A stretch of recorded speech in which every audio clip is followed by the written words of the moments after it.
So in this lecture, let us start with digital systems. So as we know, digital systems handles digital signals.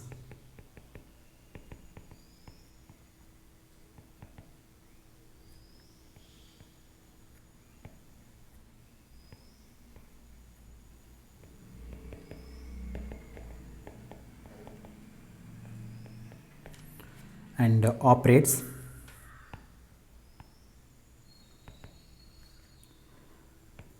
on digital signals. Okay, so you have digital system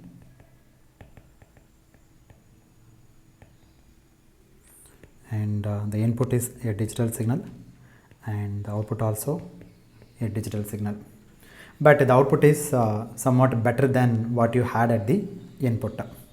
Okay, so let us take a very simple example of a digital system.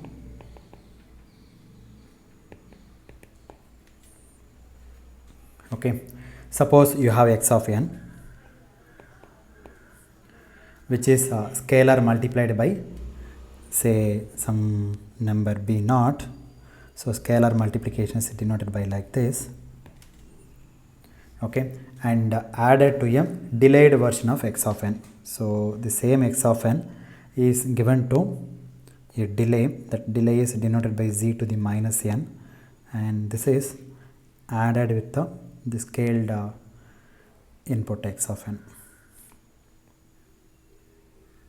like this. And here put one more multiplier. Let me put the multiplier is b1 scalar multiplier like this.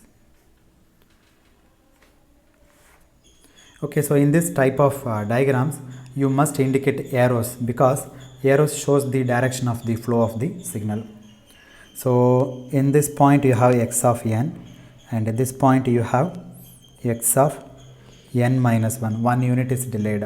Okay, and then multiply by b1. Therefore in this point you get b1 times x of n minus 1.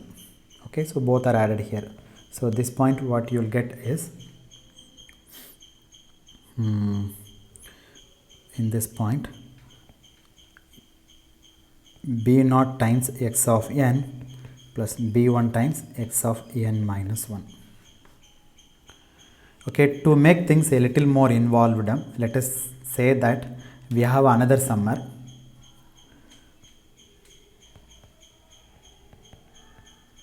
Okay, another summer. So we could have combined this summer. Let's say, let me call this is a and this is b, this both the summers. Okay, we could have combined these two summers, but we didn't do that. Okay, we use them separately. Okay, now let us say the output of this summer is y of n, and take the output. Okay, and this output is delayed by one sample, so z to the minus 1. So here you will get y of n minus 1, and this one is multiplied by some number. Okay, some scalar one, let me call d1, and this d1 is given after multiplication by d1, it is given to this summer. So in this point you will get d1 times y of n minus 1. Okay, so this is an adder summer, and here also you have an adder summer. Now how do you write the output y of n here? Y of n consists of two signals. Let's say point number 1 and point number 2. At point 1 what will you get? Y of n is equal to, already I wrote down here this one at point 1. Okay, y of n is equal to b naught times x of n plus b1 times x of n minus 1. At point 2 you get d1 times y of n minus 1. So this equation is called a difference equation.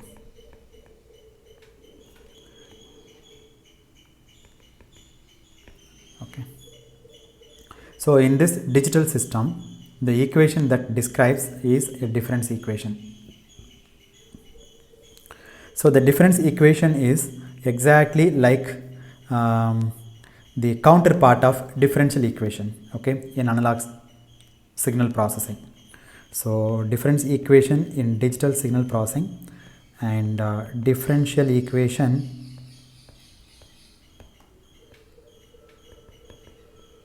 in analog signal processing. Okay, therefore any dynamic system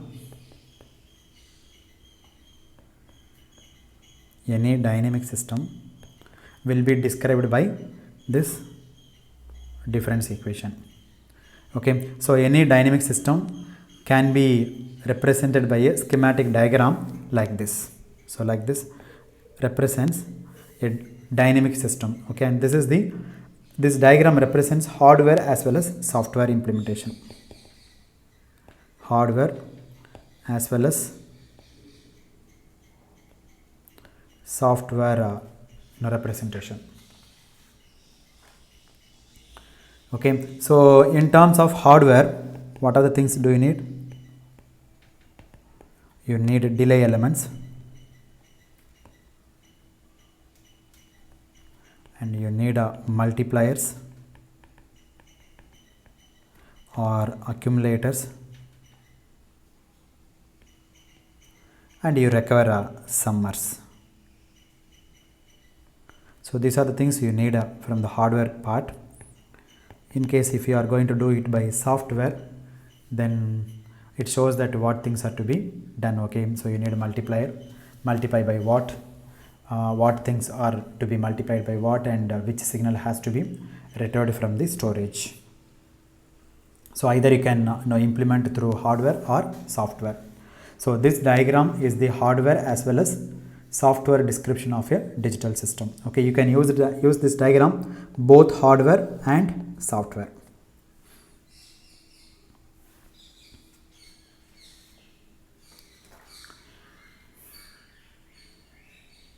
Okay, so as I said, in a digital system or a digital signal processor takes the digital input x of n and does calculation on x of n, and it gives the output digital output y of n. Okay, therefore you have DSP and the input is x of n. Okay, so what is x of n? Digital signal. Okay, so your DSP does calculation on x of n and its previous samples also, right? It does the calculation on its previous samples, x of n minus 1, n minus 2, and so on and so forth, and produce a new sample y of n.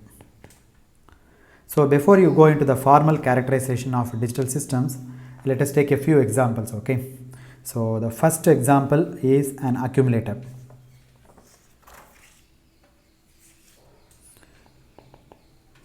Examples of systems. The first one is accumulator. It accumulates all the values up to the specified time. So an accumulator simply adds up the signals. Okay, suppose you have the values like this, let's say minus 5, minus 6, minus 4, minus 3, minus 2, minus 1, 0, 1, 2, 3, like that. Then the signal comes from minus infinity, some values like this, Okay, now the accumulator generally what it does is it adds all the values. For example, it starts from x of minus infinity plus dot dot dot, x of minus 6 plus x of minus 5 plus x of minus 4 plus x of minus 3, excuse me, plus x of minus 2 plus x of minus 1 plus x of 0. Let me do up to 2.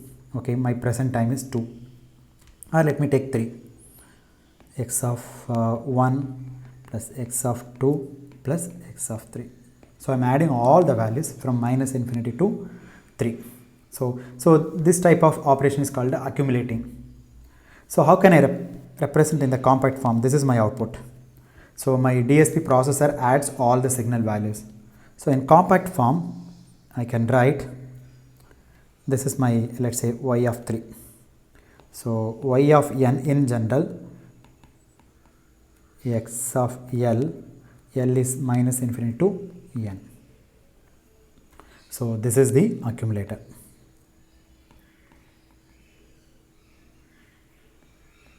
If you substitute n is equal to 3, then it adds up to 3. Y of 3 is equal to sigma L is equal to minus infinity to 3 x of L.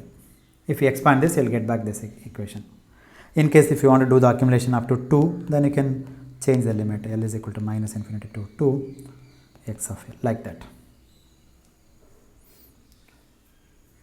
Okay, so the previous number that has been accumulated to the present number.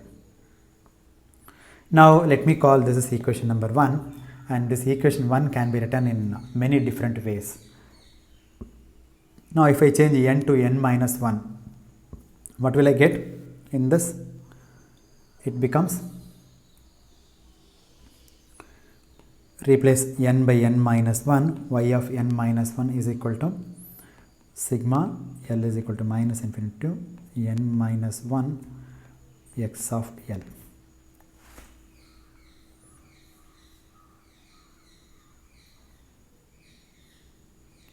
Okay, what is y of n? Y of n is equal to sigma L is equal to minus infinity to n x of L. So let's say this is equation number 2, and this I said equation number 1. Now equation 1 I can return as follows: L is equal to minus infinity to n minus 1 x of L plus x of n. I can write like this, right? See, look at here, very subtle thing. Okay, so now see, I have the summation up to n, but what I do is I stop the summation up to n minus 1, and then I rewrite x of n separately. So this is my y of n. Now what is this by definition? From equation 2, it is y of n minus 1. Therefore your y of n is equal to y of n minus 1 plus x of n. Okay, so take this simple example. See, what is this? This is y of 3, right? What about y of 4? Y of 4 is the same sequence plus x of 4, right? So it starts from x of minus infinity plus dot dot dot plus x of minus 6 plus x of minus 5 plus dot dot dot up to x of 3 plus x of 4. But up to x of 3, what is this? If you add up to this, what is this? This is y of 3. Okay, therefore y of 4 is equal to y of 3 plus x of 4. Here also 4 and here also 4. So instead of 4, we will write by n in general. We are generalizing this.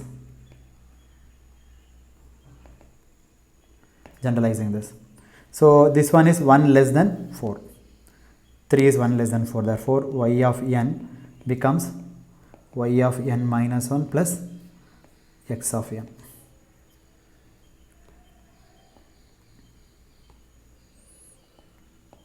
X of n. Therefore an accumulator can also be written in this form: y of n is equal to y of n minus 1 plus x of n. So this accumulator can be described by a difference equation like this.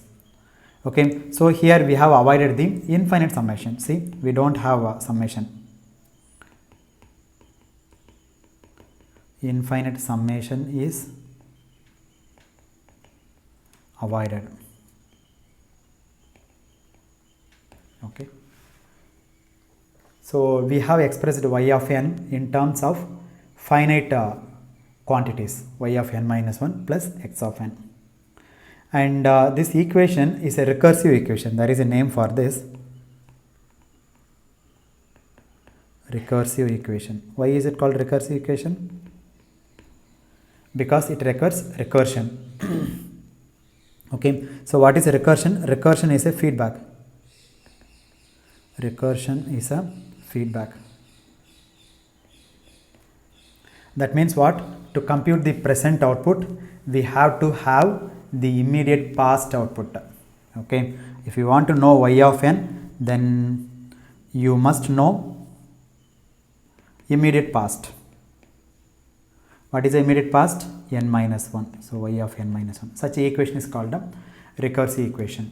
So bringing it back from the storage in software realization. So it is a feedback and then add to the present sample.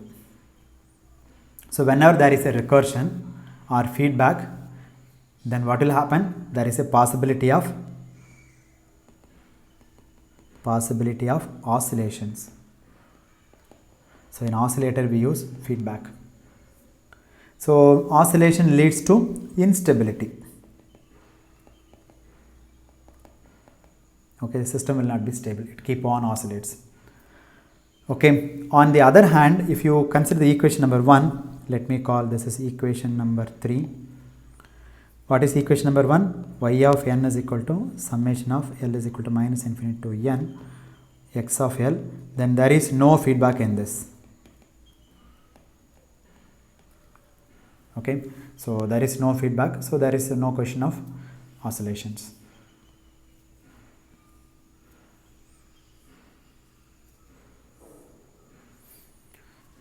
Now this same expression I can write in one more form. So y of n is equal to sigma L is equal to minus infinity to, let's say, let me stop at minus 1 x of L plus L is equal to 0 to n x of L. I am writing in terms of two summations. Okay, you add up to minus 1, start from minus infinity and keep on add the samples up to minus 1, and then from 0 onwards you add up to n. So this guy is one summation, first summation, and this one is second summation. By definition, what is this? This is y of minus 1. And what about the second part? So how can you write that the second part? Second part, let me write as it is. L is equal to 0 to n x of L. This is my y of n. Now don't you see that this is the initial condition? Initial condition. Y of minus 1 is the initial condition. You start computation from n is equal to 0. Before n equal to 0, something is there, that is called the initial condition. Okay, therefore that is the accumulated content at n is equal to minus 1. Then we keep on adding. Depending on how expressed this expression, let me call this equation number 4. How you express equation 1 or 2 or 3 or 4, you will see the system characteristics, complete system characteristics, which is completely different. Okay, one is linear, the other is non-linear. Okay, so equation 4 is a linear system. Okay, what about equation 3? Is it linear? Where is it? Yeah, is this linear? Equation 3? No, it is non-linear. So equation 4 is linear, but the same system I can write in terms of y of n is equal to y of n minus 1 plus x of n. This is non-linear. You can verify this.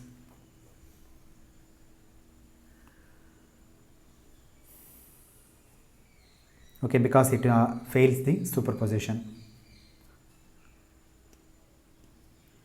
Okay, now let me take another example.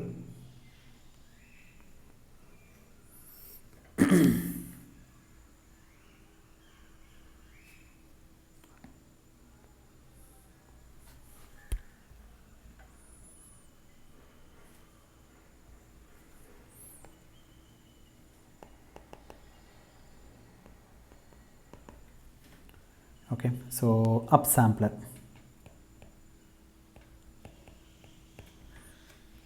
That is, if you want to change the rate of sampling, then one may use upsampler or downsampler. And this upsampling and downsampling are very commonly used operation in digital signal processing. Okay, so we have one more operation, downsampling. These two operations are very commonly used operation in digital signal processing.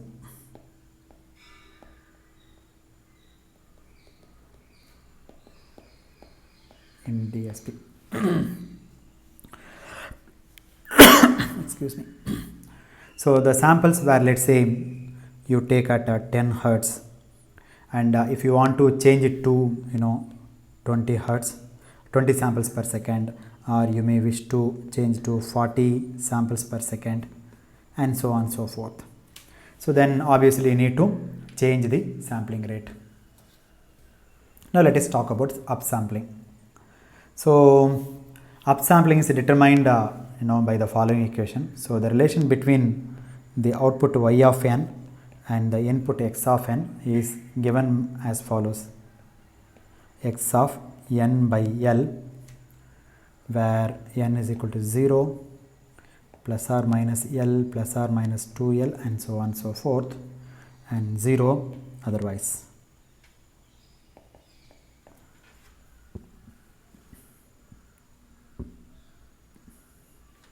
So you have the processor, you put upward arrow mark to indicate upsampler. This is x of n, you put L here, and here y of n. Obviously x of n by L will exist when n is an integral multiple of L. Okay, as I said, digital signal exists only when the argument is integer. That means positive integer or negative integer. Okay, so let's say L is equal to 3, then what will happen? Y of n is equal to x of n by 3. Now substitute n equals 0, then y of 0 is equal to x of 0, no problem. N is equal to 1, y of 1 is equal to x of 1 by 3. X of 1 by 3 is x of 0.33. Now this argument is not an integer, therefore this is undefined, it does not exist. Okay, the signal does not exist at 0.33, therefore no value for y of 1, therefore y of 1 is equal to 0. Substitute n equals 2, y of 2 again x of 2 by 3, this is also not an integer, therefore here also the signal does not exist, y of 2 is equal to 0. Substitute n equals 3, then y of 3 is equal to x of 1. Now 3 by 3 1, now the signal exists, yes. Therefore n takes integer multiple of L. Okay, so it takes n is equal to 0 and n equal to 3, and then again if you substitute n equals 4, n is equal to 4, then y of 4 becomes 0, y of 5 becomes 0, and then y of 6, yes, you have the value, that is x of 2. Therefore you have the non-zero value only when n is equal to 0, n is equal to 3, n is equal to 6, and so on so forth. So in general I can write 0 plus or minus L, because L is 3 here, plus or minus 2L plus or minus 3L, that's it.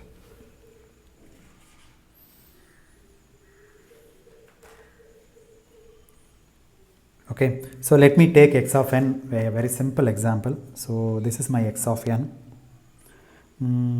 At 0 I have the value 1, at 1 I have the value 2, and at minus 1 I have minus 1.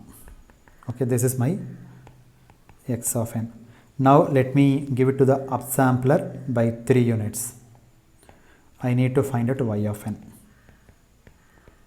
Now as we did the calculation, y of minus 1, you can substitute values one by one, and then you will get the answer.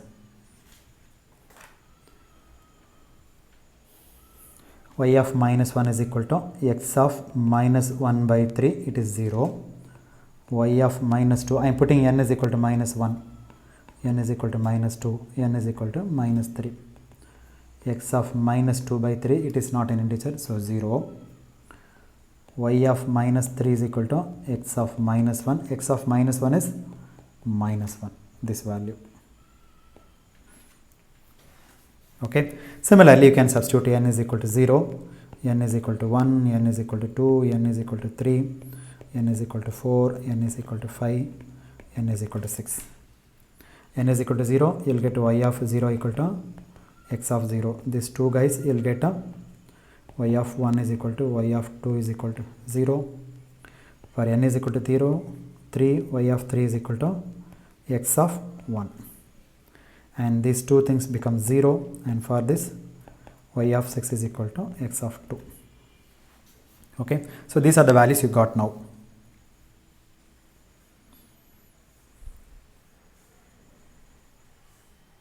Okay, now let me plot these values.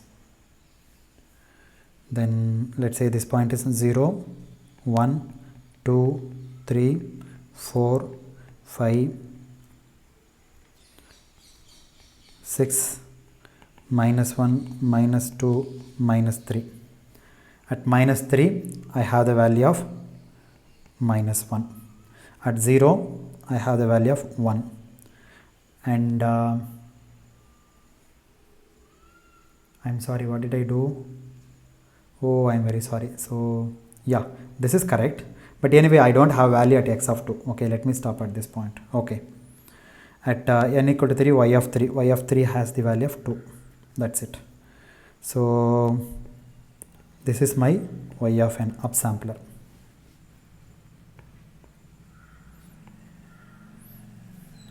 So what did we do? We did upsampling. Okay, I did not change the picture. The picture is the same. Okay, it is expanded. The shape is not changed. It is expanded. That's all. That means what? It is padding 2 zeros in between every 2 samples. See, there are 2 zeros here. 2 zeros. And this I wrongly. I am sorry. At n equal to 0, 1. Now again, between this sample and this sample, I have 2 zeros. So that means what? L is equal to 3. So that is how many zeros? Number of zeros is equal to L minus 1. That is 3 minus 1, 2 zeros. So upsampling by a factor of 3 means filling up 3 minus 1 is equal to 2 zeros in between the consecutive samples. Okay, so this upsampling changes the nature of the system. Okay, so the upsampling is a time varying system. We can prove this. Okay, later on we will see how the system is behaving like a time varying system. Okay, so whenever you do the upsampling, basically L minus 1 zeros are padded between the consecutive samples.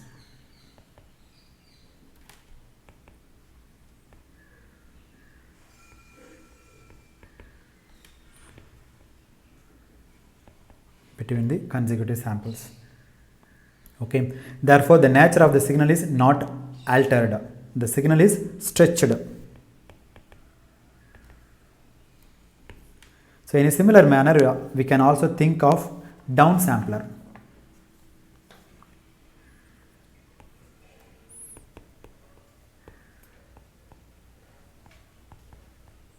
Downsampler reduces the sampling rate. So you have the digital signal x of n given to the downsampler. So the downsampler is indicated by downward arrow mark, and you put the sampling factor, and this one is your output y of n, and this y of n is related to x of n as x of capital M times n and 0 otherwise. And let us figure out what this condition is. Okay, whether it is multiple of m or what it is. So the downsampler ignores m minus 1 samples between 0th and mth sample, and mth and 2mth sample. Okay, so see, y of 0 is the same as x of 0 and y of 1 is equal to x of m, y of 2 is equal to x of 2m. For example, let us take m is equal to, as I said, 3. Then what will happen now? Y of 0 equal to x of 0, y of 1 is equal to x of 3 now, right? Y of 2 is equal to x of 6. Then what happens in between?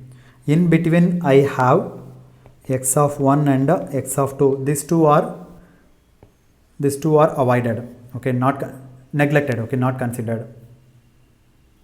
Similarly, in between who are they? X of 4 and x of 5, these two are avoided. Therefore, the downsampler ignores, these two are ignored and these two guys also ignored. Therefore, the downsampler ignores m minus 1 samples.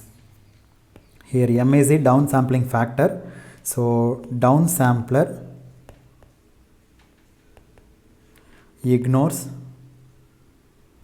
m minus 1 samples.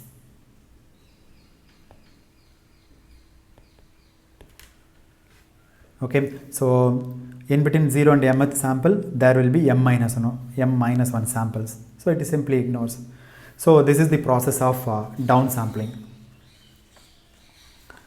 Now let us move on to m point moving average system.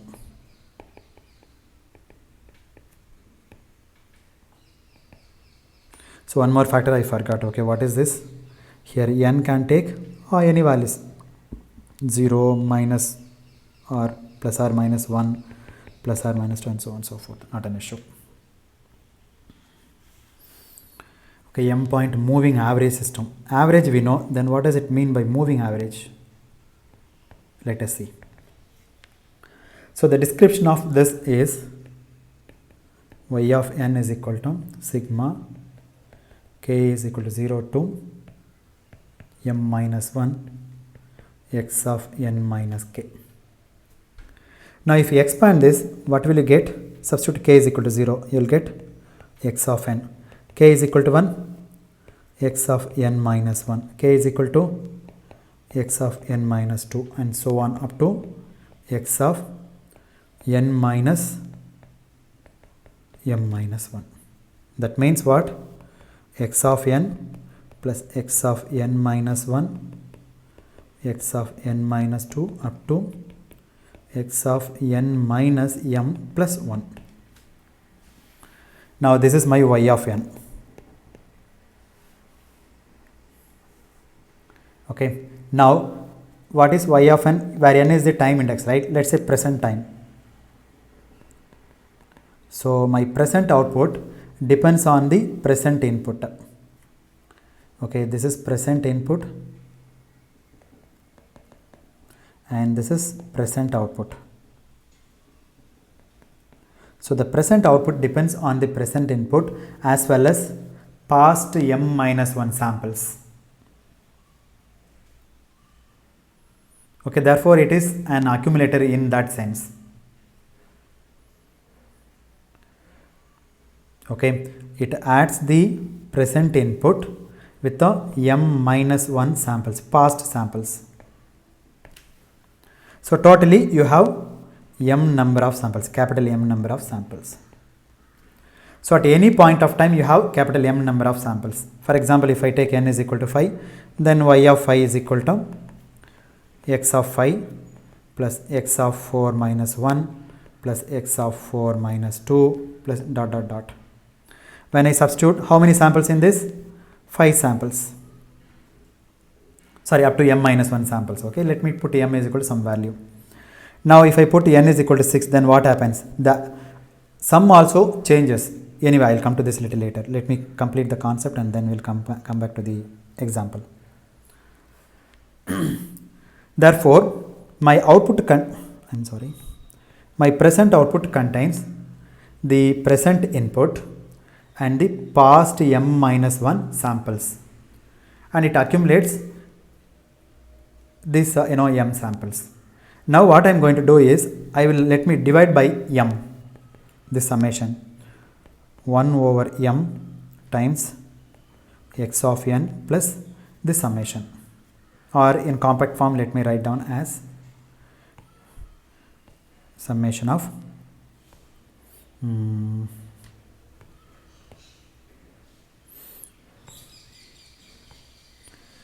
let's say k is equal to 0 to capital M minus 1 x of n minus k. So this is my y of n. I am defining like this. Now what am I doing here? I am dividing by m. So this division gives you average. Average over how many samples? Capital M samples. I am sorry, this is capital M. Capital M samples. So that is why it is called average. And it is moving average. Why? If you change n, the average also changes. Y of 4, you will get 1 average, 1 over m, sigma k is equal to 0 to capital M minus 1 x of 4 minus k.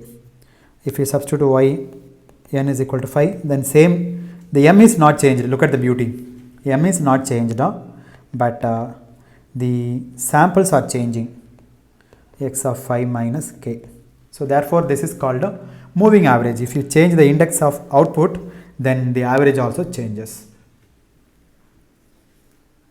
So if you take n plus 1, you take the previous m minus 1 samples.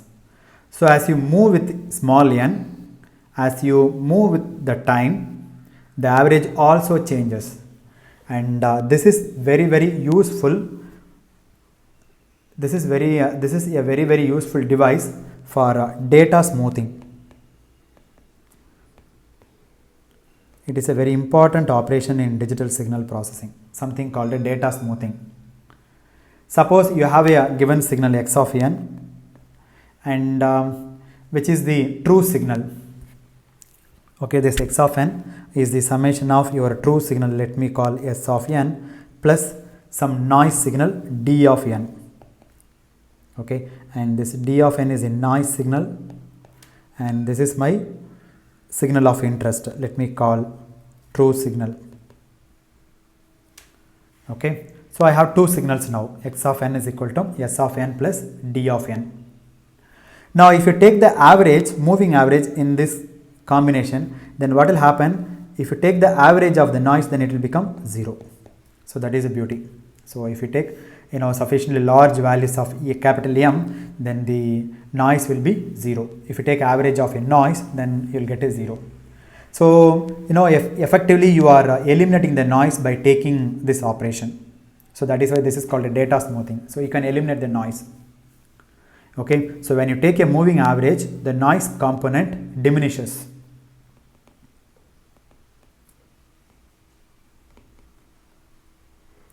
Noise component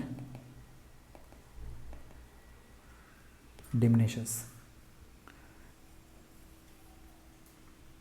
Okay, therefore moving average system is also called a data smoothing system, and it is a very much useful in experimental observations. Okay, so I think that's all about digital systems, and in the next lecture we will start with the classification of digital system. Okay, so there are various kinds of digital systems under a classification. Okay, so that we will see in the next lecture. So let me stop at this point. Thank you very much.